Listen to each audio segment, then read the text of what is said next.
Hello art lovers and welcome to KayJayComicArt. KJ here bringing you part 2 of my Fatal Aggression speed paint. As you saw last week, I inked this drawing with watercolour paper and Sakura micron fine liners. So today I wanted to get the watercolour process over and done with.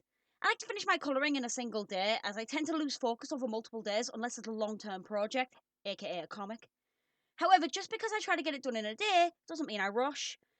This painting still took me over 4 hours of non-stop work. I do mean to take some breaks, but sometimes I get so absorbed into my work that I forget to set my hourly alarm to remind me to stretch and relax.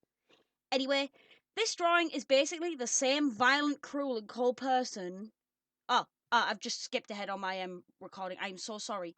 Anyway, this is basically a reminder that just because Violet is trying to turn her life around doesn't mean she isn't the same violent, cruel, and cold person she was at the start of my story.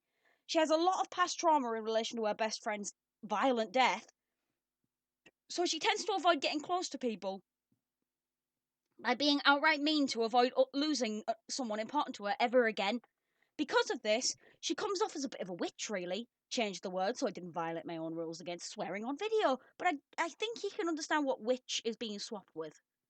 What's being swapped with for witch? Yeah. A lot of people hate her, and honestly, I've come to terms with that. I did want people to like her at first, but I understand that she's got a very unlikable personality. But it does surprise me that people like Lucia, my Black Clover OC, considering she's a bit cold and sarcastic herself. The only difference is, she shows kindness to her family and very close friends, and that's just because she's got to stick up her backside on a regular basis. Some parts of this drawing really bug me though. Her right breast is far too sharp with its lines and therefore looks unnatural.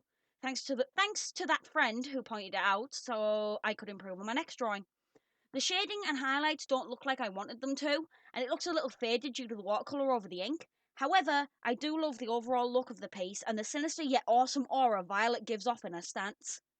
Anyway, that's enough out of me. Thank you so much for watching my video. Please subscribe and press the notification button if you want to see weekly content from me without having to search me up. And I'll see you next week for my next speed paint.